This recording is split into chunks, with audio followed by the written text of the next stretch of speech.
오늘은 이제 복음 작동법 6번째 마지막 시리즈인데요. 복음은 믿음으로 삶을 이끌게 한다. 복음은 믿음으로 삶을 이끌게 한다라는 제목으로 하나님 말씀 증거하도록 하겠습니다. 진짜 중요한 것은 눈에 보이지 않습니다 라는 말 한번 들어보셨을 겁니다. 이 말이 어디서 나온 말이냐면 소설 어린 왕자라는 그 소설책에 나오는 이야기예요. 그 책을 보면 진짜 중요한 것이 눈에 보이지 않아요 라고 얘기하면서 한 이야기가 등장하게 됩니다. 이 어린 왕자가 살고 있는 별이 있었는데 그 별 이름이 B612라는 소행성이었습니다. 그런데 그 소행성을 제일 먼저 발견한 사람이 누구였냐면 터키 출신의 바로 천문학자였어요. 그래서 그 사람이 딱 한 번 그것을 관측한 이후에 발표를 했습니다. 제가 B612라는 행성을 발견했어요. 그래서 천체학회에 가가지고 그것을 소개했는데 아무도 인정하고 듣지 않습니다. 몇 해가 지났어요. 그 다음에 서양 양복을 잘 차려입고 다시 한번 가서 이야기를 했습니다. 제가 처음으로 관측된 B612 소행성을 보았습니다. 사람들의 박수가 터져 나왔어요. 정말 대단한 발견이라고 사람들이 인정해 줬습니다. 터키의 전통 예식 의복을 입었을 때는 저 사람이 그런 걸 할 리가 없어 외모로 겉모습으로 판단했는데 멋진 양복을 입고 가니까 그 사람을 인정해 준 거예요. 그러면서 무엇이라고 이야기하냐면 진짜 중요한 것은 눈으로 보이지 않아요 얘기를 한 거예요. 오늘 우리가 같이 읽었던 이 말씀, 바울이 갈라디아서의 결론과 같은 이 말씀을 적었던 바로 마지막 부분인데요. 이 마지막 부분에 담겨있는 바울의 심정이 바로 그것입니다. 오늘 말씀을 보면 바울이 11절에서 이렇게 이야기합니다. 너희에게 큰 글자로 쓴 것을 보라 이렇게 이야기를 해요. 큰 글자로 쓴 것을 보라. 글씨를 크게 썼다는 말이 아닙니다. 당시에 바울이 계속적으로 갈라디아서를 통해서 이야기를 했습니다. 복음을 붙들어야 됩니다. 복음이 당신의 삶을 살릴 수 있습니다. 그런데 사람들이 그 메시지를 듣지 않아요. 왜냐? 바울의 겉모습을 봤을 때 형편없었거든요. 그리고 그의 배경을 봤을 때 유대의 쟁쟁한 사도들보다 별로 능력이 없는 것 같아 보였어요. 그러니까 그가 전한 십자가의 예수 그리스도를 인정하는 것이 아니라 다른 복음을 듣고 있었다는 겁니다. 그러니까 얼마나 답답한 나머지 바울이 이렇게 쓰는 거예요. 이제 여기에 내가 큰 글씨로 쓴 것을 보십시오. 여기서 말하는 큰 글씨는 무엇이냐면 당시에는 편지를 어떻게 썼냐면요. 이 편지를 보내는 사람이 편지를 줄줄줄줄 말해줘요. 그러면 그것을 필사하고 받아 적는 사람이 있는데 마지막에 가서는 이 사람이 내가 이것을 말하고 썼다는 것을 증명하기 위해서 마지막 부분의 편지 내용만 쓰는 거예요. 그게 여태까지 바울이 편지를 보내던 형식이었고 지금까지 사람들이 편지를 보내던 방식이었다는 것이죠. 그런데 오늘 말씀을 보니까 뭐라고 얘기했냐면 여기에 큰 글씨로 썼다. 그 얘기는 뭐냐면 이제 더 이상 참지 못하겠는 거예요. 다른 사람한테 맡겨놓은 것이 아니라 자기가 직접 펜을 들고 여기서부터는 대문자로 꾹꾹 눌러 쓰면서 다 잊어도 이것만은 기억해야 됩니다. 이 사실은 끝까지 붙잡아야 됩니다 라고 하면서 전해준 복음의 핵심이 오늘 말씀이라는 사실입니다. 그래서 저는 성도님들이 오늘 이 예배 가운데 참석했을 때 신앙생활을 기존에 하셨던 분들 복음이 너무나 익숙할 수 있어요. 그러나 저는 간절히 소망합니다. 오늘 이 바울 사도를 통해서 우리 삶 가운데 다시 한번 새로운 이 복음의 능력이 우리 삶 가운데 전달될 수 있는 은혜가 있기를 간절히 바랍니다. 뿐만 아니라 그 복음이 내 삶을 이끌어갈 수 있는 능력이 될 수 있기를 간절히 소망합니다. 그렇다면 우리가 어떻게 그런 삶을 살 수 있는가? 먼저 바울은 우리에게 이렇게 놀랍게 제시합니다. 먼저 말씀은 이렇게 얘기해요. 우리 삶 가운데 복음이 작동되지 않으면, 내 삶 가운데 복음이 없으면 어떤 삶을 살아요? 끌려다니는 삶을 살게 된다는 거예요. 바울이 1차 전도 여행 때 갈라디아 교회를 개척을 했어요. 그런데 그 갈라디아 교회를 개척하면서도 불안했습니다. 왜요? 오랜 기간을 머물지를 못했어요. 그러다 보니까 깊이 뿌리 내리지 못했고 누가 오든지 한번 툭 치면 쓰러질 것 같은 그런 교회였어요. 그런데 혹시가 역시나가 된 겁니다. 유대로부터 보냈던 또 특별히 유대주의자들이 와서 이 교회를 흔들어 놓기 시작한 거예요. 바울이 전했던 예수로 충분한 복음이 아니라 예수 가지고 되지 않는다. 예수 십자가 가지고 되지 않는다. 율법을 지켜야 되는데 그 중에서도 특히 구약 율법의 핵심, 하나님 나라의 백성이 되기 위한 핵심, 특별히 남성들 같은 경우에는 포피를 베어냄으로 말미암아 하나님의 자녀가 되는 이 할례를 지켜야 된다. 이 복음을 전하면서 교회를 쑥대밭으로 만든 거예요. 그런데 오늘 말씀을 보니까요, 지금까지는 바울 사도가 참고 있었는데 이제 그 마음 중심에 무엇이 있는지를 완전히 간파하고 꿰뚫고 이렇게 선언하는 것을 보게 됩니다. 오늘 12절 말씀인데요, 그들의 정체, 그들의 내면에 있는 게 무엇인지를 이렇게 폭로해 버립니다. 오늘 말씀 12절 말씀입니다. 무릇 육체의 모양을 내려 하는 자들이 억지로 너희에게 할례를 받게 함은 그들이 그리스도의 십자가로 말미암아 무엇이요? 박해를 면하려 한 뿐이라. 왜 그 사람들이 할례를 받게 하고 구약 율법을 지키게 했느냐? 핵심은 하나라는 거예요. 자기가 박해를 받을까 봐. 다른 유대주의자들이 와서 쟤는 할례 안 지켰대요, 이 말 듣고 핍박 듣고 자기가 어려움에 처할까 봐 두려움에 이끌려서 할례를 받게 했다는 사실입니다. 그렇습니다. 우리가 복음에 이끌리지 아니하면, 한번 따라할까요? 두려움에 이끌려 살아간다. 우리가 복음에 이끌려 살지 않으면, 복음이 내 삶에 작동되지 않으면 두려움에 이끌려 살아갑니다. 상황이 이끌어가고 감정이 이끌어가고 사람의 반응이 내 삶을 이끌어가는 거예요. 그러니까 어떤 일이 일어나게 됩니까? 자녀들이 조금만 속을 썩이면요, 그냥 인생 전체가 무너지는 거예요. 왜요? 두렵거든요. 내 통제를 벗어나서 이 아이들의 앞날이 보이지 않거든요. 회사에서요, 조금만 잘하는 사람이 내 앞에 있어요. 젊고 유능한 사람이 오면 그 사람 한 사람 때문에 내 앞날이 보이지 않습니다. 왜요? 두려움이 찾아오는 거예요. 잘 생활하다가 한 번만 병원 가서 조금만 이야기를 듣게 되면, 건강의 적신호가 조금만 켜지게 되면 그 순간 바로 미래가 막히게 됩니다. 왜요? 복음이 내 삶을 끌어가는 것이 아니라 무엇이요? 두려움이 내 삶을 이끌어가게 되기 때문이라는 것이에요. 그래서 복음이 없을 때 이런 두려움이 내 삶을 이끌고 갑니다. 복음이 끌고 가는 것이 아니라 두려움이, 상황이, 감정이 이끌고 가게 된다는 거예요. 그런데 중요한 것은 무엇이냐? 이렇게 복음이 아닌 두려움에 이끌려 사는 사람의 특징이 있는데요, 끊임없이 문제를 직면하지 않고요, 문제를 회피합니다. 문제로부터 도망칩니다. 거짓을 선택하게 된다는 것이에요. 심리학에 타조 증후군이라는 것이 있습니다. 타조 증후군은 무엇이냐면요, 타조들이 막 포식자들한테 쫓기거나 어려운 일을 당하면요, 맨 처음엔 도망가요. 그러다 정 도망을 못 가게 되면 어떻게 하느냐? 고개를 그냥 땅에다가 푹 박는 거예요. 땅에다 박아버려요. 그러면서 땅에다가 고개를 숙인 다음에 거기서부터 평안을 얻어요. 적들이 안 온다, 이제 문제가 없다. 땅에 머리를 묻고 있지만 문제는 여전히 산적해 있습니다. 문제는 해결되지 않았어요. 여전히 나를 찾아오는 문제와 직면해야 되는 문제들이 있는데 그 문제들을 끊임없이 회피하면서 책임의식 없이 문제를 직면하지 못하는 모습, 그것이 바로 두려움에 이끌려 살아가는 모습이라는 거예요. 그런데 그게 세상 사람들만, 그게 성도들의 모습들만 그랬느냐? 아닙니다.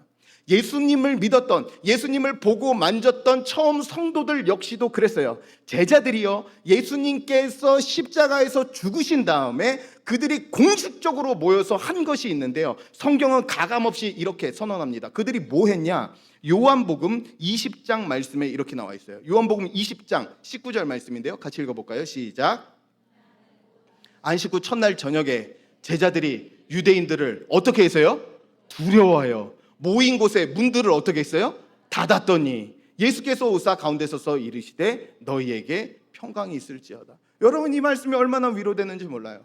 예수님을 보고 경험했던 그 자들도 처음 문제 앞에서 자신의 뜻과 벗어난 그 상황 가운데 제일 먼저 찾아왔던 게 뭐냐? 두려움에 빠진 거예요. 그러니까 그 사람들이 찾아올까 봐 문을 닫아버리고 꽁꽁 숨어버린 그런 모습이에요. 그런데 우리에게 소망이 되는 것은 무엇이냐? 주님의 첫 마디가, 야, 너 그럴 줄 알았다. 너 그럴 때, 너 베드로, 너 그때 바다 제대로 못 걸을 때 부터는 이럴 줄 알았어. 얘기하지 않고 주님께서 첫 마디를 하셨어요. 오늘 말씀 보니까 뭐라고 말씀하세요? 이렇게 얘기합니다. 가운데 서서 이르시되 너희에게 평강이 있을지어다. 한번 따라할까요? 평강이 있을지어다. 평강이 있을지어다. 한마디로 위로하시면서 걱정하지 마라. 두려워하지 마라. 이제부터 네가 이 상황을 헤쳐나가는 것 아니라 내가 함께 하겠다 말씀하시면서 그 마음의 빗장과 그 두려움의 빗장을 하나 둘씩 풀어주셨다는 거예요. 그래서 여러분 잊지 마십시오. 내 마음 가운데서 이 두려움을 넘어설 수 있는 유일한 길이 하나가 있는데 그것은 무엇이에요?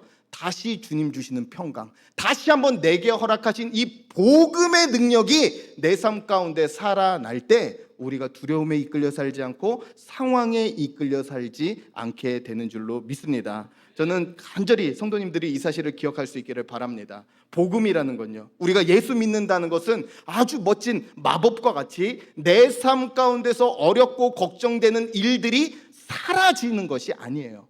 오히려 상황과 환경과 문제는 그대로 있을 수 있어요. 그런데 복음은 누구를 변화시켜요? 나를 변화시켜요. 상황을 변화시키는 것이 아니라 나를 변화시켜요. 내 벽을 낮게 만드는 것이 아니라 내가 뛰어넘을 수 있도록 강하게 해주시는 것, 그게 복음의 능력인 줄로 믿습니다. 오늘 저는 이 예배 가운데 성도님들이 한 주간 내 앞에 서 있었던 문제의 벽, 통곡의 벽, 절벽의 벽들이 있다면 다시 한번 이 복음의 능력으로 말미암아서 다시 새 힘 주시는 주님으로 말미암아서 그 문제들을 뛰어넘을 수 있는 복음이 작동되는 삶을 살아갈 수 있기를 간절히 축복합니다. 그렇다면 그런 삶을 계속해서 어떻게 살아갈 수 있느냐? 바울은 이렇게 이야기합니다. 그러한 삶, 복음이 작동되는 삶은 바로 두려움에 쫓기지 않는데 그 삶의 핵심이 무엇이냐? 바로 십자가만이 미래를 붙들 수 있다는 것, 이것을 확신하는 삶을 살아가라는 것입니다. 복음 없는 삶은요, 끊임없이 끌려 살아가요. 복음 없으면 두려움에, 상황과 환경에 끌려 살아가게 된다는 거예요. 그런데 그에 대한 대답은 무엇이냐? 바울은 바로 십자가를 자랑하라는 거예요. 한번 같이 고백할까요? 십자가를 자랑하라. 오늘 말씀 14절 말씀이에요. 이렇게 나와 있습니다. 너무 중요하니까 한 목소리로 읽어볼까요? 시작. 그러나 내게는 우리 주 예수 그리스도의 십자가 외에 결코 자랑할 것이 없으니 그리스도로 말미암아 세상이 나를 대하여 십자가에 못 박히고 내가 또한 세상을 대하여 그러하니라. 자, 이 말을 보면요, 우리 성경에 좀 줄을 쳐야 된다면 여기 한번 줄을 쳐보세요. 이렇게 나와 있죠. 십자가에 못 박히고 그 전에 이렇게 나와 있습니다.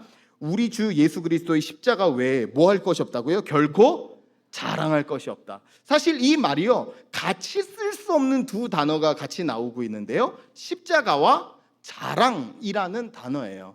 여러분 한번 잘 생각해 보십시오. 이게 얼마나 말이 되지 않냐면 고대 사회에서 십자가라는 것은 아주 극악무도한 죄인을 사형시키는 사형 틀이었어요. 그것을 자랑하고 자부심을 갖는 게 말이 되나요? 아니면 한번 생각을 해봅시다. 오늘 이 시대에 전기 고문 의자를 자랑스러워하는 사람이 있습니까? 없습니다. 그런데 지금 마치 오늘 여기서 무엇이라고 이야기하냐면 바울은 나는 오직 십자가를 자랑한다, 이렇게 이야기하고 있어요. 여기서 말하는 자랑한다는 뜻은 단지 그것이 좋다, 자부심을 갖는다, 그런 뜻이 아니라 여기서 자랑한다는 것은 무엇이냐면 그 삶의 전부가 걸려있는, 그 삶의 근거가 어디 있는지를 보여준다는 거예요. 예를 들어서 이런 겁니다. 우리 삶 가운데 자랑하는 게 있어요. 어떤 분은 학력을 자랑하고요, 어떤 분은 자녀가 성공한 걸 자랑합니다. 어떤 분은 대기업이나 아니면 큰 곳에서 일했던 경력을 자랑하기도 해요. 그리고 어떤 분은 그 병원에 한 번도 가지 않았던 자신의 건강을 자랑하기도 한다는 겁니다. 그런데 이 자랑한다는 것의 핵심은 뭐냐면 내가 자랑하는 것이 곧 내 미래가 오는 것이에요. 내 미래를 어디에 걸고 있는지를 보여주는 거예요. 내가 건강을 자랑해요? 그러면 내 건강으로 말미암아 내 미래를 내가 지을 수 있다고 생각하는 거예요. 내 학력, 내 경험을 자랑해요. 그러면 내 미래도 그것 가지고 짓고 만들 수 있다는 거예요. 그런데 반대로 이야기하면 내가 자랑하는 그것이 무너지기만 하면, 그것이 흔들리기만 하면 내 삶은 설 수 없다는 사실입니다. 오늘 지금 여기서 이야기하는 게 무엇이냐? 바울은 나는 십자가를 자랑한다. 그 얘기는 내 삶의 앞날은 어디 있다는 거예요? 오직 십자가에 있다는 거예요. 내 지식, 내 경험, 내가 가진 것이 내 미래를 담보하는 것이 아니라 오직 십자가가 내 일을 담보할 수 있다. 그래서 여러분 오늘 말씀을 보면 이 말씀에서 12절 말씀 보면 이렇게 이야기합니다. 무릇 육체의 모양을 내려 하는 자들이 억지로 너희에게 할례를 받게 하려 함은 그들이 그리스도 십자가로 말미암아 박해를 면하려 함뿐이라. 13절입니다. 할례를 받은 그들이라도 스스로 율법은 지키지 아니하고 너희에게 할례를 받게 하려 하는 것은 그들이 너희의 육체로 뭐 하려고 한대요? 자랑하려고 한대요. 그러니까 지금 이 반대에 있는 사람들은 육체를 자랑하는 사람들인데 그들 스스로 손으로 한 것들, 그들 스스로 지킨 것들로 말미암아 우리는 가진 것, 행한 것으로 우리는 충분히 살 수 있어, 충분히 앞날을 만들 수 있어라고 생각하는 자들이라는 거예요. 그런데 바울은 그 가운데서 무엇을 자랑한다고요? 나는 오직 십자가만을 붙들겠다, 오직 십자가만을 자랑하겠다고 이야기를 해요. 우리가 갈라디아서를 다 읽어보지 않았지만 갈라디아서를 보면요, 십자가가 이뤄내는, 십자가가 성취하는 5가지의 놀라운 은혜가 있는데요, 이렇게 등장하게 됩니다. 십자가에서 성취 5가지가 나오게 되는데요, 이렇게 나옵니다. 악한 세상에서 구원하는 것, 그리고 성령의 임재를 가능케 하는 것, 아브라함의 복을 누리게 하는 것, 양자와 아들이 되게 하는 것, 그리고 자유 가운데 얽매여 살지 않는 것. 갈라디아서를 보면 5가지의 축복이 나오게 되는데 모든 축복이 어디서 나오게 되냐면 예수 그리스도가 십자가에서 이루신 거예요. 그러니까 바울은 그걸 보면서 그렇지, 내 삶에 자랑할 것은 다른 거 아무것도 없구나. 나를 하나님의 자녀 삼은 것도, 내가 아브라함의 축복을 받는 것도, 내가 성령의 은혜를 받는 것도 다 십자가에서 이루신 것이기 때문에 내 앞날은, 내 삶은 오직 지탱할 것은 무엇밖에 없다? 십자가밖에 없다. 그렇게 고백하고 있는 거예요. 그래서 여러분 2010년에 칠레에서 광산이 무너지는 사건이 있었는데요. 2010년도에 그 지하 700m에 이제 거기에 있었던 광부들이 갇히게 된 거예요. 30명 이상들이. 당시에 그 사람들을 구조하기 위해서 최첨단의 프로그램을 가지고, 기계를 가지고 각도를 재고 어떻게 구출해야 되나 했는데 이게 도저히 쉽지가 않은 거예요. 왜요? 잘못 뚫고 잘못 들어가면요, 어떻게 되죠? 그냥 다 무너져서 죽게 되는 거예요. 아무리 계산해봐도 답이 나오지 않아서 조심에 또 조심을 하고 있는데요, 이제 드디어 더 이상 계산기 두들기고 있을 시간이 없어가지고요, 이제 현장에서 드디어 공사를 들어가야 되는 날이 된 거예요. 근데 거기서 그 현장에서 그 공사를 책임지던 인부 중에 하나가요, 이제 공사 시작하기 전에 이렇게 툭 얘기를 실제로 했습니다. 뭐라고 얘기했냐면, 자, 다 모여보십시오. 이제 우리가 할 수 있는 건 다 했는데 이제 저기 십자가에 달려있는 저 삐쩍 마른 분 한번 믿고 그냥 땅 한번 파봅시다. 그리고 한 지역을 잡아서 거기를 파기 시작했는데요, 놀라운 건요, 그 사람들이 들어간 그 지점이 무너지지 않고 구출할 수 있는 고라인 그대로가 파여졌고 그 사람들이 다 거기서 구출받게 되었다는 사실이에요. 여러분, 저는 그 한 사람의 고백, 믿음이 있는 사람도 아니었어요. 이제 우리가 할 수 있는 거 다 했는데 저기 십자가에 있는 삐쩍 마른 그분을 한번 믿고 여기를 한번 파봅시다. 여기에 앞날이 있습니다. 그 작은 믿음이지만 그곳 가운데서도 주님은 역사하고 계셨다는 사실입니다. 그래서 여러분, 이 사실을 꼭 기억하시기 바랍니다. 우리 복음은 무엇이라고 얘기했냐면요, 복음은 너의 결단과 너의 이루어짐에 앞날이 있다고 이야기하지 않고요, 오직 주님의 이루신 가운데 앞날이 있다고 이야기합니다. 주님의 행하심 가운데 우리의 미래가 있다고 이야기한다고요. 그래서 이사야서 26장을 보면요, 놀라운 선언을 합니다. 오늘 예배 참석한 분들이요, 다른 건 잊어버려도 이 말씀 구절을 마음에 품으셨으면 좋겠어요. 아니, 그 카톡 프로필로 하세요. 그래서 이 말씀 너무 중요한 말씀입니다. 이사야 26장 12절 말씀입니다. 같이 한번 읽어볼까요? 시작. 주께서 우리를 위하여 평강을 베푸시려 오니 주께서 우리의 모든 일도. 여러분, 충격적이지 않습니까? 우리는 뭐라고 얘기하냐, 하나님 믿으면 하나님 다 천국 가는 거, 구원 얻는 거 이렇게만 생각하는데요, 지금 이 말씀에서 뭐라고 얘기합니까? 우리의 어떤 일도요? 모든 일도. 우리의 모든 일도 주님께서 이루신대요. 우리의 자녀의 문제도, 우리의 건강의 문제도, 우리 가정의 경제적인 상황도 이루시고 인도하시는 분은 십자가에서 우리의 구원을 성취하신 그분이 우리 삶을 인도해 가실 수 있는 줄로 믿습니다.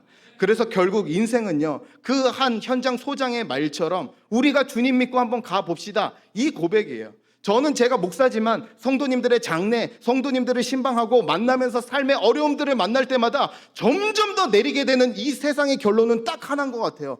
맡길 게 더 많아요. 점점 더 많이 맡겨야 돼요. 점점 더 많이 의탁해야 돼요. 점점 더 붙들어 주시면 살 수가 없어요. 그래서 성도님들, 오늘 이 예배 가운데서 오직 십자가만을 붙들 수 있는 은혜가 있기를 바랍니다. 십자가만이 우리의 자랑이 돼서 당신의 앞날이 어디 있습니까? 당신의 자녀의 미래가 어디 있습니까? 이 교회의 미래가 어디 있습니까? 라고 이야기할 때 오직 주 예수 그리스도의 십자가만을 가리키며 그 능력을 의지하여 살아갈 수 있는 은혜가 있기를 간절히 바랍니다. 마지막으로 오늘 말씀은 우리에게 이렇게 도전합니다. 그렇다면 이제 어떻게 살아가야 되는가? 이제 예수의 흔적을 가진 자들은 이제 흔들림 없이 주님을 따르게 됩니다. 마지막으로 바울이 놀라운 고백을 하게 되는데요, 자신의 삶 가운데 예수의 흔적이 있다, 이렇게 얘기합니다. 오늘 말씀은 17절 말씀인데요, 같이 한번 보겠습니다. 시작. 이후로는 누구든지 나를 괴롭게 하지 말라. 내가 내 몸에 뭘 지니고 있대요? 예수의 흔적을 지니고 있다, 이렇게 얘기해요. 여기서 말하는 예수의 흔적이라는 말의 단어의 뜻은 스티그마타라는 뜻인데요, 실제로는 가축이나 종이 주인에게 속했음을 보여주는 인증 도장과 같은 흔적을 말하는 거예요. 그러니까 지금 바울은 무엇이라고 얘기하냐면, 나에게 이 주님의 흔적이 있습니다, 나는 주님께 속해 있습니다 라고 말하고 있다는 사실이죠.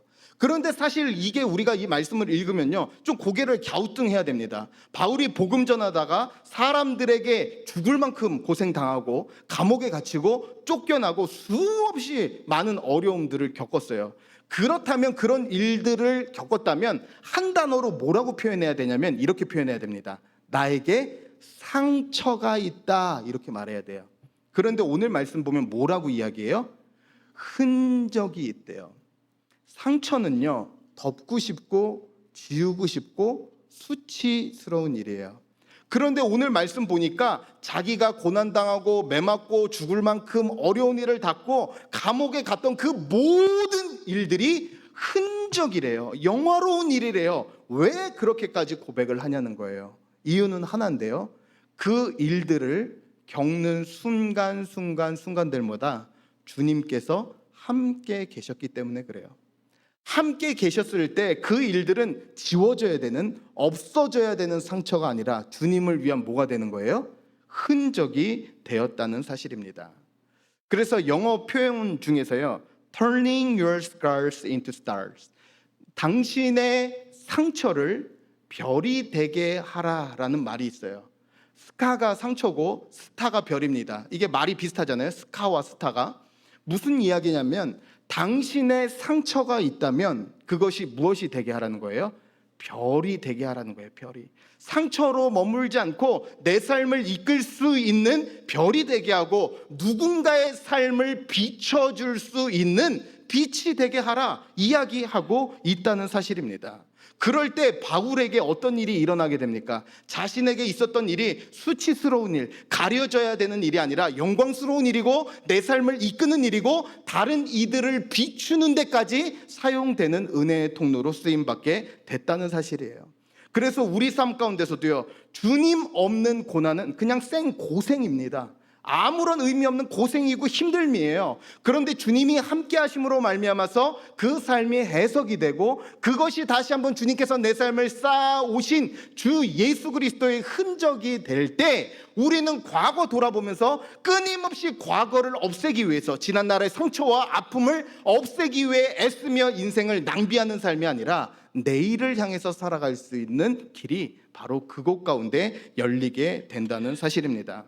그래서 저는 성도님들께 간절히 바랍니다. 우리 삶 가운데서 자꾸만 제자리 걸음하고 자꾸만 뒤를 돌아보게 되는 내 삶 가운데 상처가 있다면 그것이 별이 되는, 스카가 스타가 되는 내 삶 가운데서 다시 한번 주님, 그 일들이 상처가 아니라 예수의 흔적으로 고백될 수 있는 것처럼 그것이 내 삶을 이끄는 사명이 되게 하시고 다른 누군가까지도 주 앞에 인도할 수 있는 은혜의 통로가 되게 하여 주시옵소서. 이 사명이 회복될 수 있기를 간절히 바랍니다. 그래서 베드로전서 5장 10절 말씀 보니까 이렇게 고백합니다. 베드로전서 5장 10절 말씀입니다. 같이 읽어볼까요? 모든 은혜의 하나님 곧 그리스도 안에서 너희를 부르사 자기의 영원한 영광에 들어가게 하시니가 잠깐 고난을 당한 너희를 온친히 온전하게 하시며 굳건하게 하시며 강하게 하시며 터를. 그래서 잊지 마십시오. 우리는 과거를 고치기 위해서 사는 사람들이 아니에요. 내게 있었던 그 상처, 그걸 지우기 위해서 사는 사람이 아니라 그 상처와 아픔 가운데서도 주님께서 함께 하셨음을 믿고 이제 뭐예요? 그 빛 따라서 맡겨주신 일들 흔들림 없이 내일을 향해서 걸어가는 것, 그것이 바로 성도의 능력이고 오늘 복음이 우리 삶 가운데 작동되는 방식이라는 사실입니다. 그래서 이번 한 주를 살아갈 때도 우리 성도님들이 각각의 보냄받은 장소는 다 다르지만 딱 하나 동일했으면 좋겠습니다. 어려운 일 있어요. 남들에게 차마 말할 수 없는 상처와 아픔이 있어요. 그러나 그것이 상처로 끝나지 않고 바울의 인생을 능력 있게 이끌었던 예수의 흔적이라고 고백할 수 있던 것처럼 상처와 과거와 후회에 붙잡혀 살아가는 것이 아니라 그 흔적이 오히려 내 사명으로 내 삶을 이끌어 다시 한번 앞날을 향해서 발걸음을 내딛게 하는 그 복음의 통로로서 이 복음의 능력을 고백하며 살아갈 수 있는 이번 한 주가 될 수 있기를 주님의 이름으로 간절히 축복합니다. 아멘.